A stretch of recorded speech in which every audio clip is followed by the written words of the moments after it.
Good afternoon, ladies and gentlemen, gender diverse folks, and Canadians across the country. I'm gathered here with leadership from Alberta, the Honourable Rachel Notley, leader of Alberta's NDP, to discuss what is a very scary time for many in the trans community right now, as we see in Alberta the announcements of parental rights policies that will put in direct jeopardy the access to healthcare and the access to freedoms of our trans relatives. And so I'd like to welcome the Honourable Rachel Notley to begin with her remarks.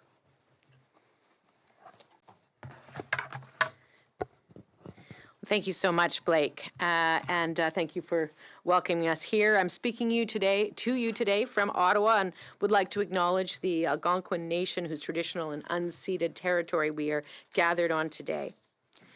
Yesterday, many Albertans were shocked to watch a message from the Premier targeting Alberta's school children, including Two-Spirit and transgender youth.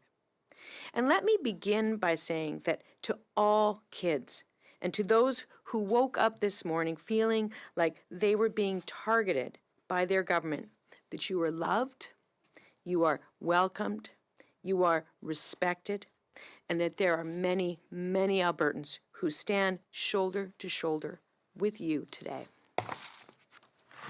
Listening to Danielle Smith's message, some might have heard a calm delivery, but the words themselves were cynical and cruel.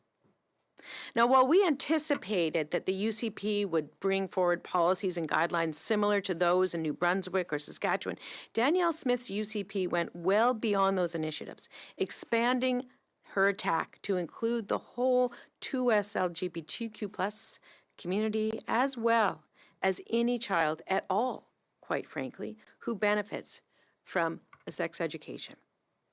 The decisions made by Danielle Smith and her government are designed to further divide those who have been subjected to misinformation and conspiracy theories generated by a wing of the United Conservative Party. When it comes to gender-affirming healthcare, Smith's new policy represents government interference in what should be a collaborative and private decision between parents, their child, and their doctor. Current practice in Alberta is guided by the rules of the Canadian Medical Association and necessarily includes parents.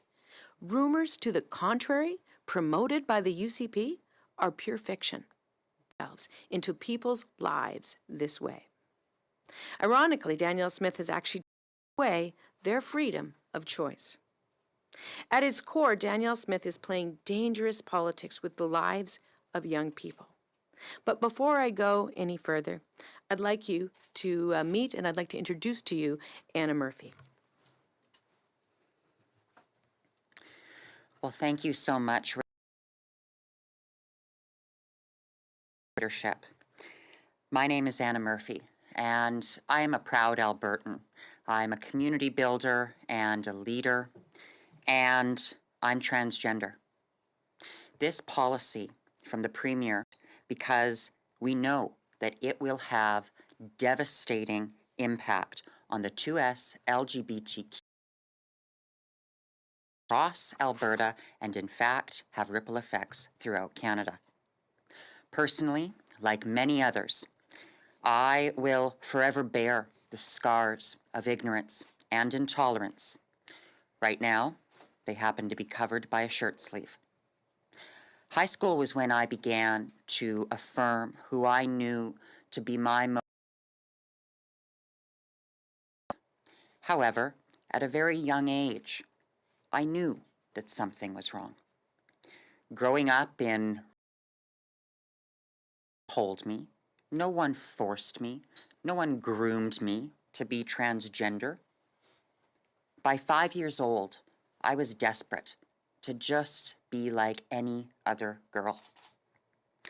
I have known the feelings of isolation, rejection, bullying, and abuse.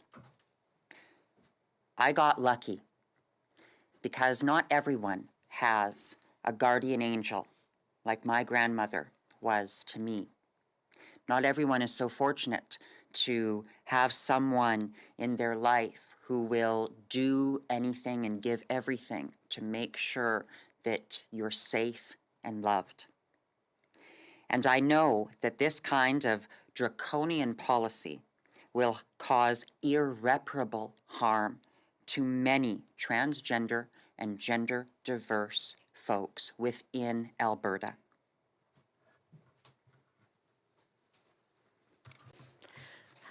Thank you so much, Anna, for sharing your story. All kids deserve to feel safe, included, and respected at school, at soccer practice, or out. Being cared for should be our #1 priority. This is also the case when it comes to providing our kids with age-appropriate education about sexuality, as well as Danielle Smith is proposing to make Alberta the only province where parents have to now opt sexual health education. This is not just a bureaucratic change. This will result in thousands and thousands and thousands consent. And when it comes to sex education programming, by no means should the approval of those educational materials be handled at all. For example, their failed and widely criticized attempt to politicize the social studies curriculum a couple years ago proved that they are utterly unqualified for the job. Education misinformed, plagiarized, and regressive curriculum that, among other things, ended our decades-long partnership with the Northwest Territories when that jurisdiction went in search of a credible curriculum that understood truth and reconciliation. Yesterday, go further. It is my firm belief that the plan to into the process of reviewing materials related to sexual health is the first step towards bringing pro-life education into our schools. And if that is, I am calling on Danielle Smith to confirm today that under no circumstances will her government either limit access to sexual health education or invite the opportunity objected to pro-life programming. Finally, Danielle Smith claims she doesn't want to politicize this issue. This was a cynical and deeply dishonest statement. I believe we all want our kids to be cared for. Their individual experience is absolutely not the way to do that. That's politics. There has, in fact, been a great deal of misinformation that has left many Albertans, including many loving parents, concerned. And Smith is using this highly sensitive issue and the misinformation surrounding it to distract, to divide, and to ask Albertans to look away from the many issues that she and her government are actually failing on. Healthcare is in crisis all across the country, but only in Alberta has the government blown up the system and threatened to fire nurses. Calgary just became the most expensive city in the country. Government directly manages insurance, utilities, rent increases. And when it comes to education, the real crisis is that Alberta's public education system has gone from being world-leading to suffering from the lowest per capita funding in the country. Asked to settle in communities where their kids are forced to bus hours to the closest school because the UCP stopped building schools. And once they get there, English language learning is rarely adequate. So those are real UCP problems that Danielle Smith should focus on fixing. Finally, there's no question that this horrifying policy will be tested and rejected by our courts.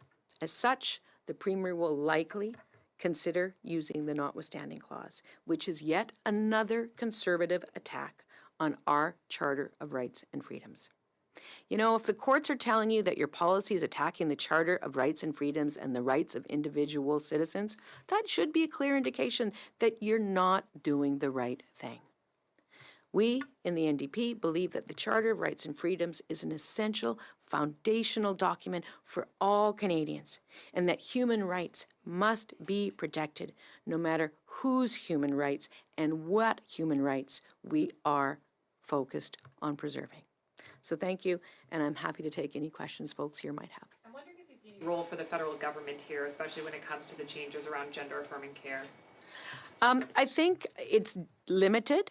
Quite honestly, I think the issue here is going to be mostly one that is addressed through the courts because this runs so clearly into the issue of breaching the human rights and the rights to equality of so many Canadians. So I think that that's going to be the primary place where this is fought out. Education is squarely within provincial jurisdiction. Healthcare is squarely within provincial jurisdiction. But all of those services need to be administered with a view to ensuring that we do not actively discriminate against people.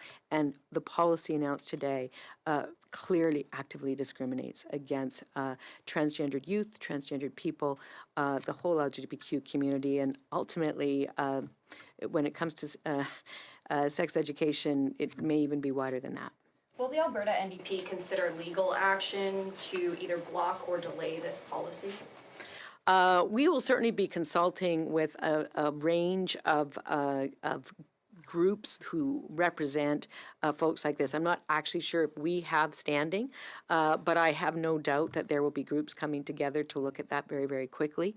You know, Alberta was the province that after, historically, led the fight to read in the right to protection on the basis of sexual orientation to the Charter. That actually happened in Alberta in response to some reactionary decisions by the government of the day, and I suspect the same thing will happen this time too. Do you think there are aspects of this policy that are legal under the Canada Health Act? Yeah, I haven't had a chance to honestly to look exactly at the Canada Health Act and how it would impact. I think it's very possible that essentially what's happening here is they are withdrawing what should be publicly funded services and forcing people to secure them privately. So I think there is actually the potential for it to be a breach of the Canada Health Act as well. As I said, right now, gender-affirming care is governed by the best practices as determined by the Canadian Medical Association. And so if care is being withheld, again, we're looking at the Canada Health Act and also the Charter. The Federal Health Minister was saying today he hopes to talk to his provincial counterpart soon about this issue. What do you want him to say, and what will the provincial NDP do to head this off? Well, first of all, what we would like all health ministers, including the health minister in Alberta, to recognize is that insured services for healthcare are publicly funded consistently across the country, and we should not be withholding them on the basis of ideological or other discriminatory presumptions, which is what's clearly driving this decision right now. And so this is part and parcel of ensuring that we have a strong and robust public health system. So I hope that that conversation is there.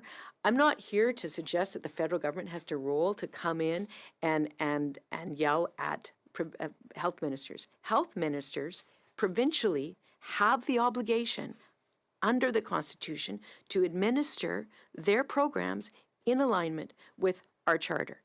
So we don't need the federal government to tell us whether this is right or wrong. What we need is for a health minister to administer their services legally. And what I'm saying here is that I think we will probably find that we're moving outside of that. Is this policy going to result, you think, in more attempted suicides, more marginalization of transgender youth, and more discrimination? I'm so deeply, deeply concerned for what this means for transgendered and other marginalized youth within the queer community. We know that that houseless children disproportionately come from those communities because the relationships with their families have broken down. shocked and really angry, and I have to tell you, it's hard to get me angry at Danielle Smith these days because every day is a day. But when she suggested that the protection services, I almost leaped through the computer. An unprecedented number of deaths by suicide amongst children in child protective services. We have an unprecedented number of houseless children right now. For the Premier to suggest that the protection for a child is to go to a system which our child advocate just said last week is broken is tone deaf and cruel and mean-spirited. If you're saying that this is a provincial issue, would you consider staying on as leader to help your party fight through this? I am fully aware and confident in all the people that will be seeking to secure the leadership of our party to be able to take on this fight if we're still having it by the time that we select a new leader in June of 2024. In the meantime, I plan to serve as the leader of Alberta's official opposition because of things like this. Just a second for my question, why are you in Ottawa today? I'm in Ottawa today because I'm giving a speech at the Douglas Caldwell Leighton Foundation tonight. For Mr. Desjardins as well, just sort of in your experience and from what you've seen, what type of message does this send to transgender Indigenous youth that may be thinking of seeking help or some of the obstacles that already exist for them for other reasons? Yeah, well, first of all, I want to tell and speak directly to those youth and let them know that there has been many times in this country that Indigenous people, whether it's through residential schools or 60 Scoop, have been targeted. And we know exactly the outcomes of these kinds of programs when young people are targeted. The outcomes of these programs are horrific, whether it's the program that tells them their identity isn't real, or if it's the program that tells them that they ought not to exist in these spaces. This continues in that tradition. I want to be clear to those young people that we stand with you, I stand with you, and we will not allow for the continuation of this kind of violence that continues to be perpetuated in our communities. We need to find paths forward. It is up to us to ensure that the recommendations made in the Truth and Reconciliation Commission, one particular one, number 66, which speaks to support for youth, is truly one that's met by the federal government. It's a commitment we have to ensure that young people, whether they're gender diverse, two-spirit, or trans, get the supports they need. I'll end with this. An elder once told me that our people, our two-spirit and gender diverse people, were part of our societies, and we're in the process still of regaining our roles in it. The closet came when colonization came. A process of ensuring our young people have the pride and the dignity to continue to take their communities. This policy directly attacks that future, directly attacks the dignity of young Indigenous persons, and directly threatens their viability for doing that good work and to return to their communities and ensure healthy and Métis Inuit communities can heal through these kinds of divisions of the past and continue to be hopeful. Defy those means, and I'd say are not in the spirit of reconciliation. Thank you. And are you willing to leverage your power in the Liberal NDP deal to get more action from the Liberal government on this? They've kind of come out today and said, you know, we will stand up for the rights of Albertans, but they haven't really said how and offered anything concrete. So I'm wondering if you're willing to push them on this. Certainly. The Liberals, and throughout our relationship with the government, it's been one of forcing them towards the ends to which we believe Canadians will be better off, whether it's dental care, anti-replacement labor laws, or some of the work we're doing on pushing for pharmacare. This is certainly one of these issues that are a matter not just to trans and queer youth across the country. It's truly a matter of our Canadian Charter. It's a matter of our rights and freedoms.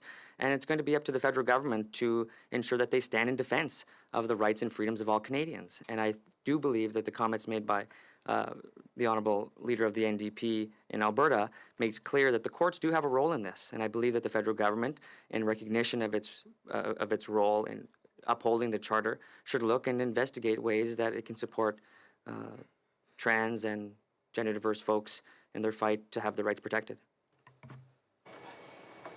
Well, More questions in the room? Sorry, the only thing I would add is that the federal government has a responsibility to ensure access.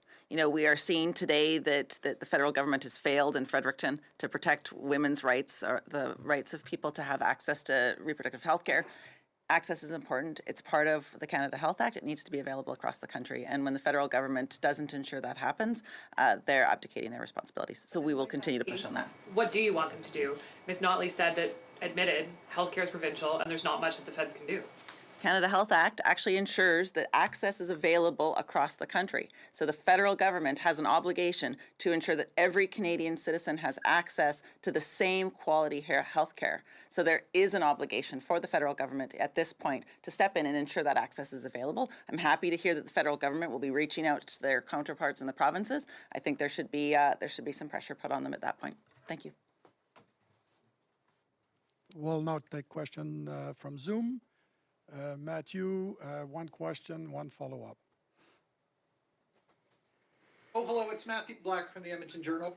Ms. Notley, I was just curious what you think of the changes to policy around sports, specifically banning athletes competing against women. You know, I'm very troubled by what they're talking about. You know, there are complex issues in there, but they have reached in to an area that is broad and complicated around ensuring that a whole range of medical interventions are managed in a way on a sport-by-sport basis that ensures competitiveness. They've reached in and pulled out one example and lifted it up as the dog whistle that this is really meant to be. And so it's very inconsistent. And and the starting point for me is that a trans woman is a woman and a trans man is a man. And this is an issue that Danielle Smith is pursuing because of extremist politics, not because there's a massive call for it amongst Albertans right now. I can tell you that.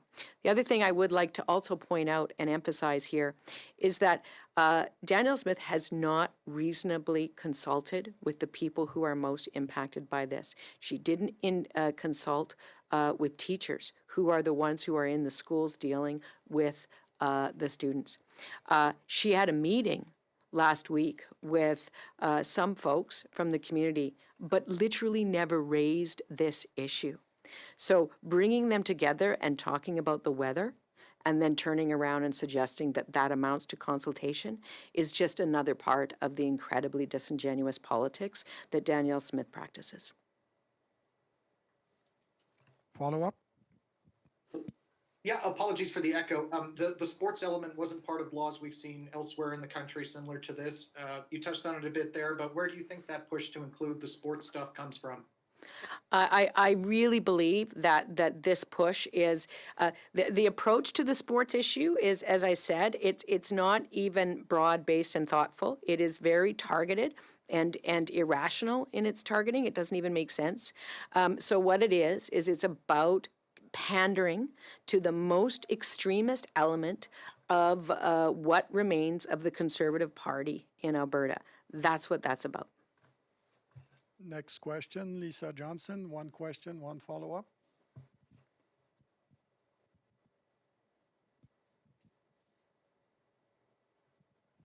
Hi, sorry, can you hear me? Sure can, yeah.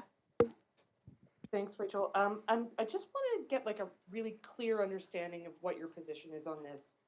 Are you going to push Jagmeet Singh to push for Trudeau to withhold federal funding on healthcare over this issue, or not? Listen, there are a number of people and a number of bodies that have agency over how our healthcare is delivered.